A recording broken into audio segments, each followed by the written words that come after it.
Bienvenidas, bienvenidos a un capítulo de análisis especial de penitencia, y hoy va a estar muy interesante porque seguramente ya terminaron de ver los 4 capítulos que sacamos sobre todos los temas que tienen que ver de salud mental y inimputabilidad en personas que están en la cárcel. Personas que han cometido un delito pero que tienen un trastorno psicológico que hace que tengan una realidad quizá alterna y por ende ante la ley se les juzga como inimputables.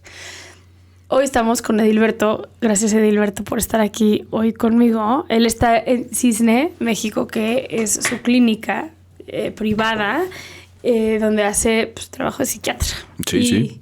Y me encanta porque vamos a hablar de salud mental. Son temas tan tabús, los de la salud mental, que quiero empezar por ahí. A ver, literalmente no sé por dónde empezar porque hay tantos temas que quiero abordar, pero la inimputabilidad.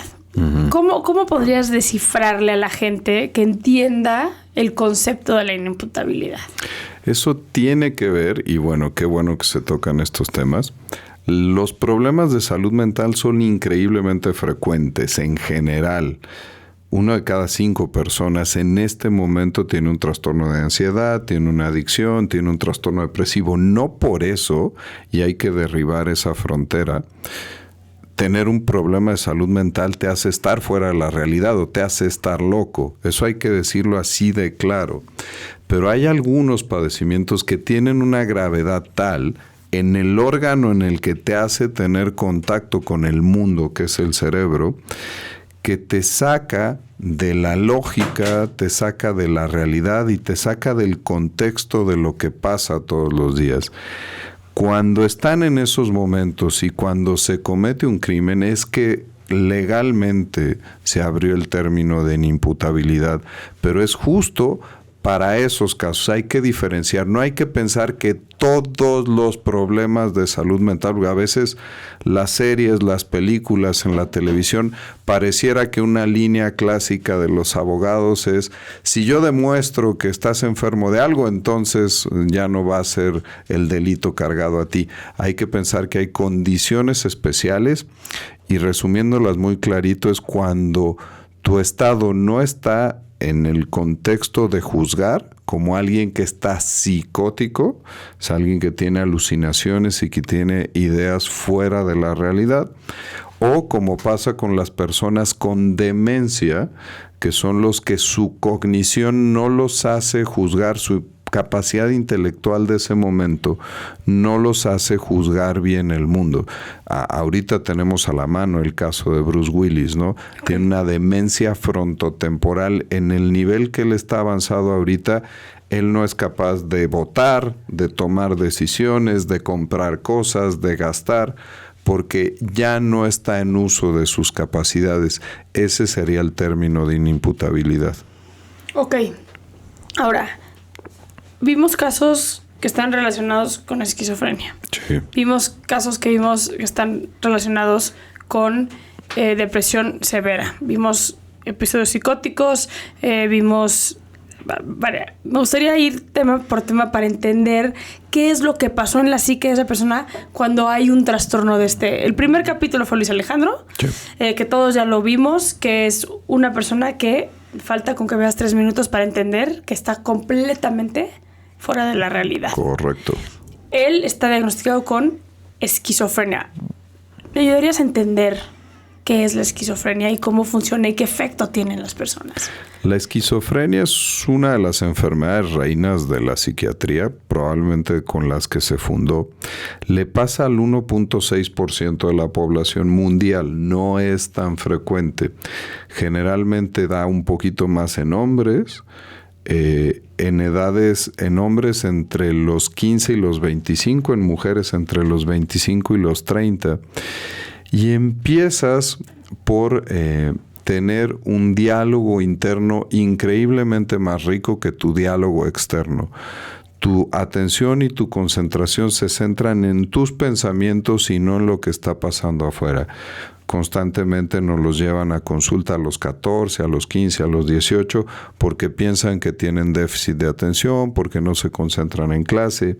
Y ahí es donde empiezan ya con confianza a manifestar estas ideas delirantes. Delirante quiere decir que no está sujeto a la lógica y que está todo el tiempo persistente en tu cabeza. No puedes dialogar con instrumentos lógicos para convencerme que eso no es así. Entonces yo estoy pensando que mis vecinos me penetran en mi mente y pueden absorber mi pensamiento, y entonces ellos saben que estoy pensando. En la esquizofrenia estas ideas delirantes son tradicionalmente poco estructuradas. Si trataras de encontrarle sentido e historia a esa idea, oye, ¿y por qué tus vecinos estarían interesados? ¿Qué tienes tú de especial que tus vecinos están interesados en tu pensamiento? La verdad es que difícilmente te contestaría. Muy frecuentemente las ideas son de daño y de perjuicio, algunas místico-religiosas y de poderes, y donde ellos son en realidad un salvador que pueden cambiar al mundo. No son maníacas, no son grandiosas, son de un contenido religioso. Eso les va desorganizando su carácter y les va desorganizando su lógica y su voluntad. Terminan por ser algunos que su lenguaje es difícil. Pensemos a lo mejor en el homeless que va con un carrito de supermercado, que va guardando cosas y va con algunos perritos. Ese es el sentido máximo de estar separado de la realidad. Pero en este caso, por ejemplo, de Luis Ángel, están viendo a alguien, Luis Alejandro, con un contenido místico, con una grandiosidad sobre que él tiene poderes que los demás no, y sobre esta cuestión de daño, donde él responde en algunos momentos a esto. Como todas las enfermedades en medicina, tenemos grados leves, moderados y severos. Hay personas que tienen una afectación muy pequeña y hay otros que no. Los brotes psicóticos en esquizofrenia son de gran agresividad, y todos, 100% de ellos, tienen que ser tratados dentro de un hospital. No son cosas que se puedan tratar en un consultorio. A ver, te voy a frenar tantito para entrar un poco más en materia de lo que estás diciendo. Acabas de usar dos términos que creo que es importante que entendamos. Es la esquizofrenia diagnosticada y el brote psicótico dentro de la esquizofrenia. Sí. ¿Nos ayudas a entender y diferenciar entre esas dos cosas? El tener esquizofrenia es una enfermedad crónica y degenerativa del cerebro. Hay que decir que se va comiendo poquito a poquito tus neuronas. Ahora los tratamientos frenan eso. Pero es como si habláramos de alguien con diabetes. Okay. ¿No está sano? No. Se toma sus medicinas, se inyecta su insulina, va a su doctor, hace dieta, ejercicio. No le ves nada diferente que alguien más. El esquizofrénico puede estar en contacto con el mundo, puede hacer un trabajo, puede tener buen contacto con su familia. El brote psicótico es como alguien con diabetes que llega a las urgencias del hospital con 500 de glucosa, que ya lo tienes que internar en terapia intensiva. Esa es la exacerbación de la esquizofrenia, cuando las alucinaciones y las ideas delirantes son tan intensas que no puedes estar, por tu seguridad y por la de los demás, no puedes estar sin una contención especial. ¿Todas las personas que tienen esquizofrenia tienen o pueden llegar a tener brotes psicóticos? Sí. El 100%. Todas lo pueden tener, no todas lo hacen. La posibilidad está. Y todo está en el manejo de la esquizofrenia como tal. Ahora lo moderno es que ahora detectamos a los chicos en prodromos de esquizofrenia. Prodromo es como cuando te va a dar gripa. Tengo el cuerpo cortado, tengo tantita fiebre, pero ni siquiera tengo mocos. Y ahora detectamos a los jóvenes, y ese es uno de los retos ahorita en investigación, detectarlos en prodromos cuando te los llevan al consultorio así de jóvenes. Cerebros poco lesionados, donde los tratamientos evitan el deterioro y evitas estos brotes psicóticos. Ese es el momento actual de la enfermedad. Estos casos que estamos viendo tienen que ver con personas que no se detectaron así, que se detectaron hasta el brote psicótico, hasta que cometieron un crimen y de ahí se les hizo el diagnóstico. Que un poco es muy tarde. Eso ahora es muy tarde. ¿Cómo se da la esquizofrenia? ¿Es un tema de nacimiento? ¿Es un tema de uso de sustancias? ¿Cómo ¿Cómo es que alguien...? Está bueno aclararlo. Si hay una facilitación genética, si uno de mis padres tiene esquizofrenia, del 1%, yo llego a tener entre el 10 y el 20% de posibilidades de tenerlo. Si mis dos padres tienen esquizofrenia, tengo por ahí del 30 o del 40%. Si mi gemelo idéntico tiene esquizofrenia, tengo el 100% de posibilidades de tener esquizofrenia. Esto para entender que hay una facilitación genética, no una obligación genética de tener la enfermedad. Y muy frecuentemente, ojo, estábamos hablando de las edades de debut, 15, 20, 25. El debut termina dándose con la exposición a sustancias, a marihuana sobre todo. Hay una relación muy grande entre inicio de consumo de cannabis y que se desate la esquizofrenia. Ojo, el cannabis no te causa la enfermedad. Usar marihuana te puede desencadenar algo que si no hubiera pasado en 5 años, probablemente. Y que el fondo bioquímico, hay algunas alteraciones anatómicas muy leves, muy sutiles que tienen los cerebros de estos pacientes, pero el fondo bioquímico es un exceso de dopamina, que es la sustancia en sitios muy reales y normales del cerebro, que es la que te da placer, pero en estos sitios es la que te despega de la realidad, te da las alucinaciones y las ideas delirantes. Todo lo que te excita, la dopamina, las anfetaminas, la cocaína, el moli, te puede despegar en niveles de dopamina para debutar en esquizofrenia. Wow, ok. El segundo caso fue de un hombre que mató a su hija, a su esposa, iba a matar a su hijo también. Aquí es un tema de depresión. Uh-huh. Depresión severa todo el tiempo. Edilberto, escuchamos, estoy deprimida, o me siento deprimida, o está deprimido. Pero al grado de un hombre que decide que vale tan poco la vida y su vida, y él mismo como persona que prefiere matar a toda su familia y él para dejar de existir. Sí. ¿Qué pasa ahí? Son situaciones distintas. La depresión es extraordinariamente más frecuente, le pasa al 10% de la humanidad.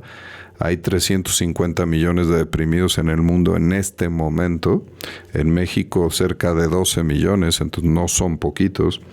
Sí hay que quitar el estigma por un lado y el del otro lado, el sobreestigma, que ya cualquier día nublado y con flojera que amanezco, entonces le aviso a todos mis contactos que estoy deprimido. Eso no es depresión. Depresión es la enfermedad. Tristeza es la emoción. Tenemos que aprender a hablar correctamente. Pero en estos casos, la depresión, mencionábamos hace rato que las enfermedades tienen intensidades. Puedo tener una depresión leve, moderada o severa. La depresión severa tiene dos diferenciadores, con síntomas psicóticos y sin síntomas psicóticos. Este caso es increíblemente explicativo, porque cuando lo ven a él en el video hablando, uno pensaría que habla con Juan Pérez de la esquina, que está tranquilo, que está bien y que puede estar hablando de dónde estaciono mi coche. Porque ahorita no está deprimido, porque ahorita está en tratamiento y no está en depresión severa. Los cuadros que seguramente el auditorio puede tener más cerca son los de las mujeres con depresión posparto que deciden matar a sus bebés. Una cuestión absolutamente contraintuitiva, ¿no? Contra lo que uno esperaría de una mujer. Eso es lo que pasa en la depresión severa con este identificador psicótico.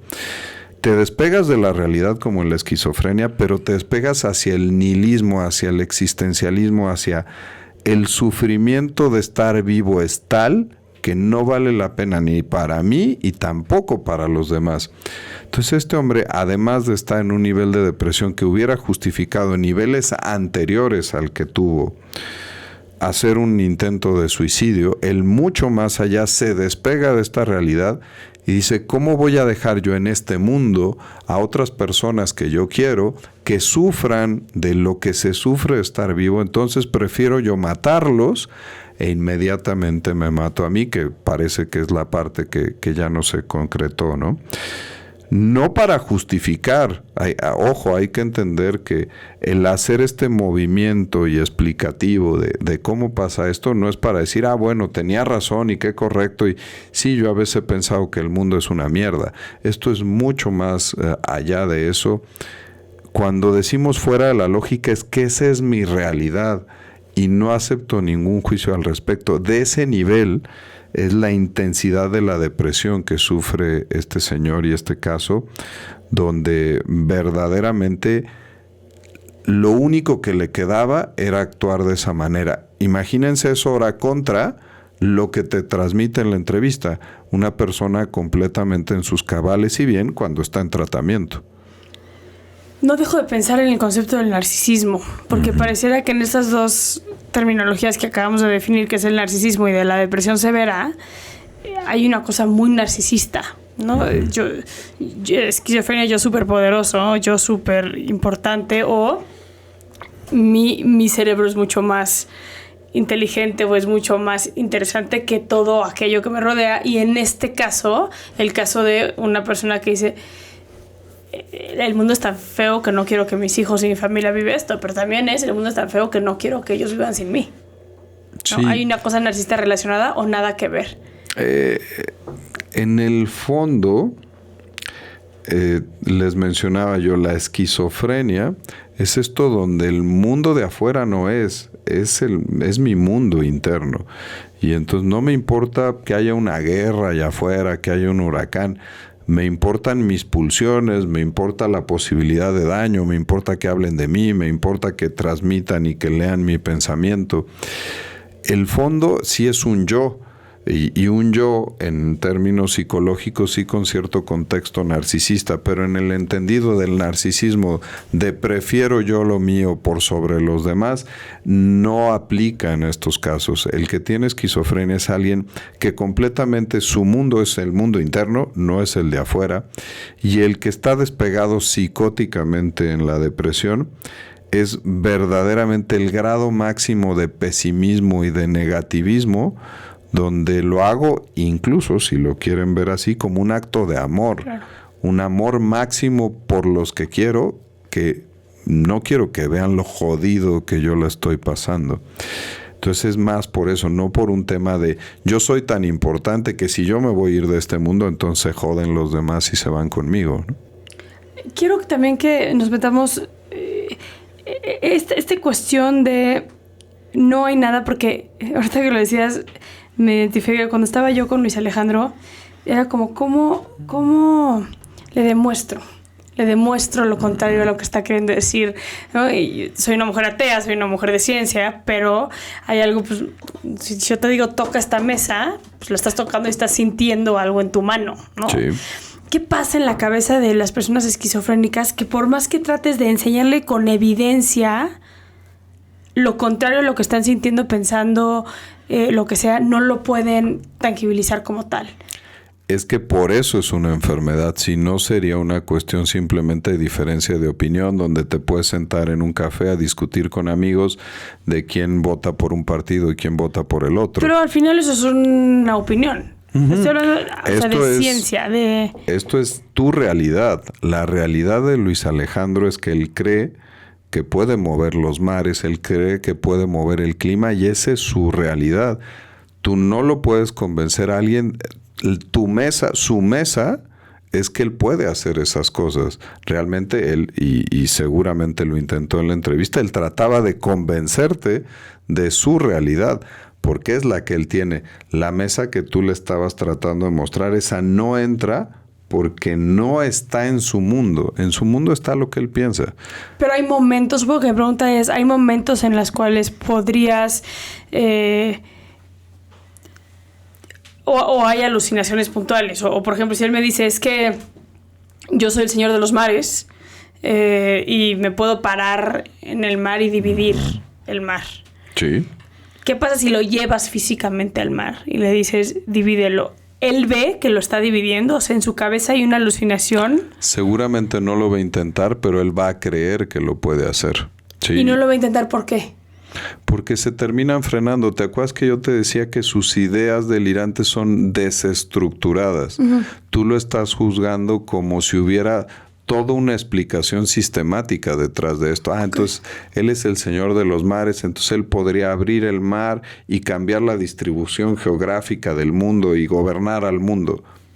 Eso no pasa por su cabeza. Si tú te sientas a cuestionarlo un poco más, oye, ¿por qué demonios tienes este superpoder? probablemente ni te conteste o te conteste con una cosa paralela que te va a dar una respuesta y te vas a quedar igual. No hay un sistema en todo esto. No hay borracho que coma lumbre. Si lo paras adentro del mar y se está hundiendo, te prometo que va a nadar y se va a salir como un reflejo de sobrevivencia. Pero él va a seguir creyendo con todo el poder de su mente que él puede separar los mares. Pero no hay un sistema estructural. El error que uno comete con ellos es juzgarlos desde la lógica, desde la ciencia y desde el objetivo. Eso no existe en ellos. Por eso son inimputables. Ricardo fue fuerte escucharlo a él porque él empieza con una serie de episodios maníacos y depresivos, con conductas muy puntuales que se fueron aumentando hasta que vio a su bebé recién nacido y alguien le dijo, un dios le dijo que su bebé era el diablo y golpeó a su bebé recién nacido hasta matarlo porque era el diablo. Es una persona que lo estás viendo y no es Luis Alejandro, que está completamente brotado y fuera de la realidad. Es un tipo que pareciera que podría ser, como dices tú, Juan Pérez, en la esquina de tu casa. Estás hablando más de un trastorno puntual, de un episodio en la vida de esta persona. ¿Aquí qué pasa? Sirve para decir que la esquizofrenia siempre tiene un núcleo psicótico dentro de tu forma de ser. Por más que el tratamiento sea efectivo, siempre vas a tener ese núcleo psicótico. Hay otras enfermedades, primer ejemplo ya lo tocamos, la depresión severa con síntomas psicóticos. Pero tú, por un trastorno bipolar en fase grave de manía, que es lo contrario a la depresión, que decía síntomas maníacos, o en fase depresiva del trastorno bipolar, puedes despegarte de la realidad y puedes regresar luego a la realidad cuando estás controlado. Entonces, alguien, por ejemplo, si ponemos el ejemplo de alguien que está maníaco, grandioso, y que entonces yo soy una persona que voy a lograr grandes cosas y voy a cambiar al mundo, pero de repente en lo psicótico mi hijo es el anticristo que viene a destruirme, pues hace sentido dentro de mi cuadro psicótico que yo lo pueda agredir. Y ahora, con medicamentos, con tratamiento, con un buen seguimiento, me pueden ver tranquilo, platicando de todo eso, incluso haciendo un juicio de valor de la situación que pasó. Ese no tiene esquizofrenia. Hay algunas patologías, ahora mencionamos la depresión, el trastorno bipolar en la fase de manía, el trastorno limítrofe de la personalidad que puede hacer episodios micropsicóticos. Las personas portadoras de síndromes demenciales pueden hacer episodios psicóticos de agitación. Hay varias patologías dentro de la salud mental que se pueden despegar momentáneamente de la línea de la realidad y luego con tratamiento regresar. La esquizofrenia no es una de ellas. Ese siempre va a estar despegado de la realidad. A pesar de los mejores tratamientos, siempre tendrá un corazoncito, un núcleo ahí psicótico. Es el caso de Alexa, por ejemplo, que mató a su hijo. Ella tiene la persona límite y en una noche entre el clorazepam que se estaba metiendo y esta depresión brutal en un episodio que estaba teniendo, pues termina matando a su hijo. No se acuerda qué fue exactamente lo que mató. Ella no tiene recuerdos puntuales de haber matado a su hijo. Edilberto, ¿cómo puedes prevenir un episodio psicótico como esto? Hablas mucho de la esquizofrenia, dijiste que es un tema como empieza a haber cierto lenguaje interno entre el adolescente, que hoy se puede hasta confundir con TDAH o este tipo de cuestiones. La depresión severa me imagino que va en decremento, ¿no? O sea, empieza con una depresión no tan fuerte. En este caso, por ejemplo, del brote psicótico que tuvo esta persona, que su hijo era el anticristo, él habla mucho de, es que si me lo hubieran visto a mi alrededor a tiempo, si se hubieran dado cuenta a tiempo que algo me estaba pasando, yo no hubiera llegado hasta el punto de matar a mi hijo. ¿Cómo podemos prevenir esas cosas? Sí, ahorita de refilón tocaste el tema de las sustancias. Sí. Hay que decir que dentro de los padecimientos de salud mental está el abuso de sustancias. Todas. Alcohol, marihuana, nicotina, cafeína, cocaína, fentanilo para arriba. Y estas pueden despegarte de la realidad. Entonces, por ejemplo, ahora que decías el caso de Alexia, ok, por tener trastorno limítrofe de personalidad tienes el potencial de hacer episodios micropsicóticos. Si encima de eso abusas de sustancias, la posibilidad de que entres en este cuadro psicótico o confusional es tan alta que puedes exponerte a este tipo de situaciones. ¿Cómo prevenirlos? El tema no es cuando ya estás ahí. Ese es de ese tipo de prevención que no funciona, ¿no? Es, ¿cómo hago para que el borracho estando en la cantina no tome? Pues no me ayudes, compadre, ¿no? Sí.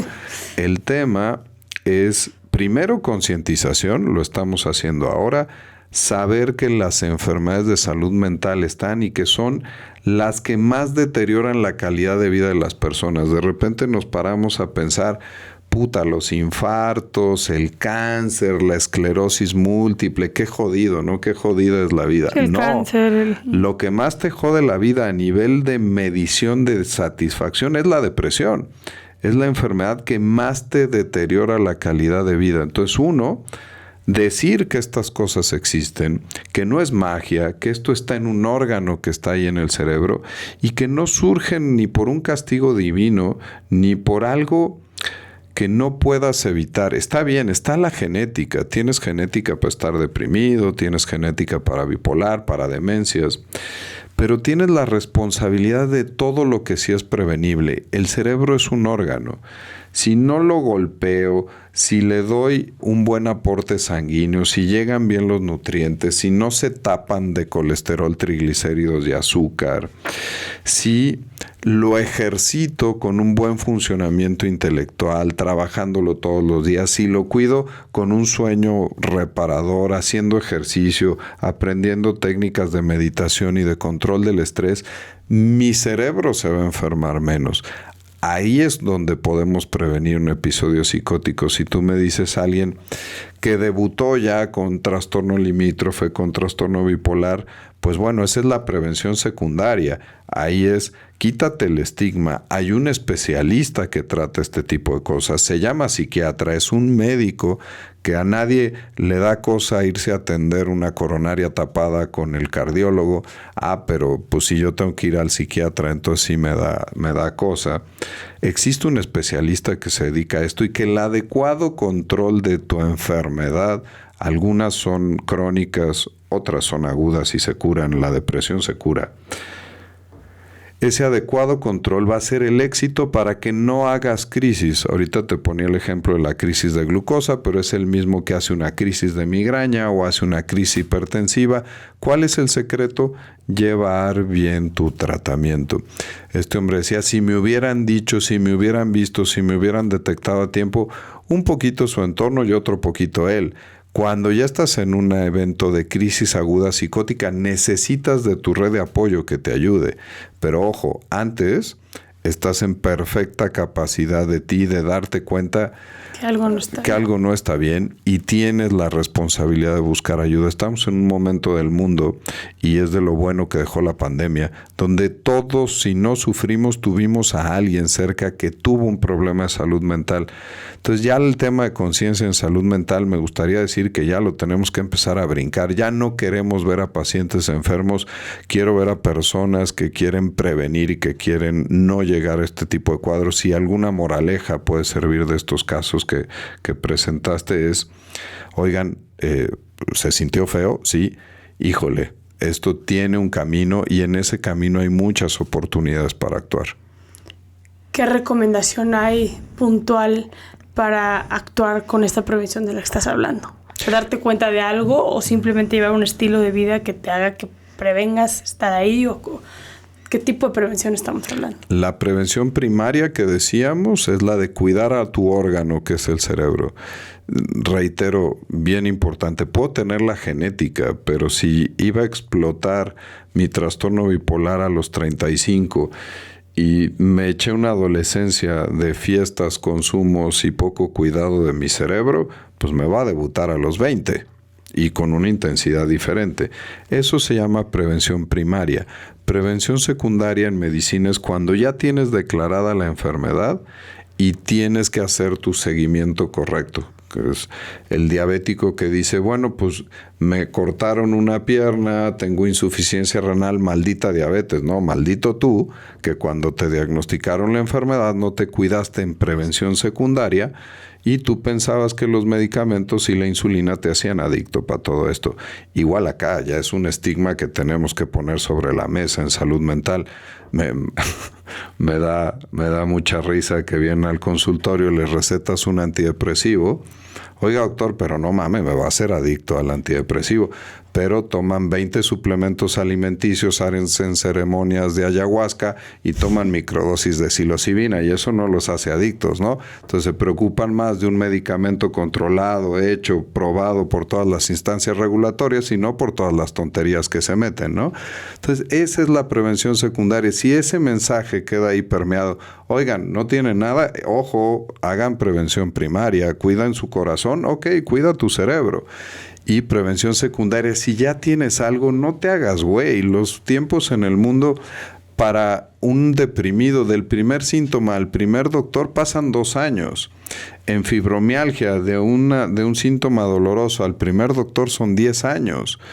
En esquizofrenia andan por ahí de 4, en bipolar andan 4.2. Entonces, ese es el nivel de retraso que tenemos en el estigma para buscar la ayuda en salud mental. Sí. Eso ya lo tenemos que quitar. Ahora, tengo que hacerte una última pregunta porque yo llevo 17 años caminando a las cárceles del país y conociendo diferentes perfiles de personas privadas de la libertad. Y mi conclusión con inimputables es siempre un poco lo mismo, que es la relación que van a tener con la pobreza, el abandono, la calle. Tú lo dijiste ahorita, usaste de manera muy particular el vagabundo, ¿no? Homeless. El homeless, la gente que estamos viendo en la calle hoy, en su gran mayoría tienen enfermedades mentales. La gente que estamos en la cárcel con diagnóstico de inimputabilidad, hay una familia, en la gran mayoría de los casos, de alguien que no los quiere tener en casa, que no los quiere, los terminan tirando a la calle, los abandonan, o los maltratan terriblemente teniéndolos amarrados en la casa, etcétera, etcétera. ¿Dónde está México parado? Porque a veces pareciera, y dime si estoy equivocada, que el hablar de salud mental es un lugar de privilegio. Es quien tiene el dinero para ir con un psiquiatra, quien tiene el dinero para ir con un psicólogo, el que tiene el acceso de comprar los medicamentos que están relacionados con las enfermedades. ¿O dónde estamos? Separar a la salud mental de las condiciones psicosociales es una cosa tonta y que estaríamos ciegos de no ver esa realidad. La salud mental cuesta y todos le dan la vuelta. Se tiene que gastar cerca del 2% del PIB en salud mental. México está en los mejores años en el 0.6. Entonces estamos un poquito lejanos. Tiene que haber un psiquiatra por cada 100,000 habitantes. En México somos 128 millones de habitantes, somos 5,000 psiquiatras. No damos, no da la división. En el mundo el movimiento ya es la la desinstitucionalización, que se acaben los hospitales psiquiátricos. Países Bajos, si yo tengo esquizofrenia, el nivel de conciencia de la enfermedad a nivel cultural es tan alto que viene una trabajadora social, me dice que me estoy despegando de la realidad y por mi propia voluntad camino a una villa donde me interno durante 4 o 8 semanas para empezar mi tratamiento antipsicótico y me dan seguimiento. Ya en México se refundó la Ley Nacional de Salud Mental en abril-marzo de este año 2023, donde estamos empezando el camino a la desinstitucionalización.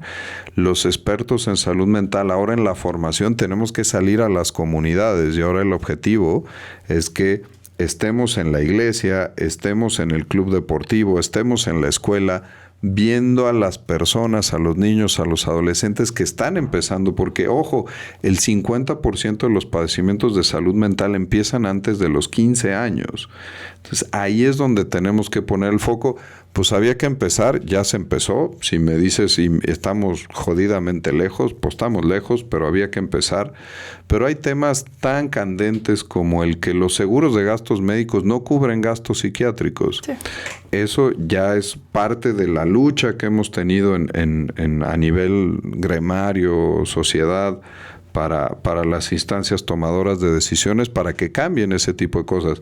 Te decía yo del presupuesto público, pero también a nivel privado. Ojalá a nivel privado estuviéramos maravillosos, pero tampoco estamos maravillosos. Sí, pagas un dinero de seguro y no te cubre incluye nada, todo menos gastos psiquiátricos. Mental, claro. Y el acceso a los medicamentos dramáticamente ha sido difícil en los últimos años el poder tener el acceso correcto a los medicamentos psiquiátricos.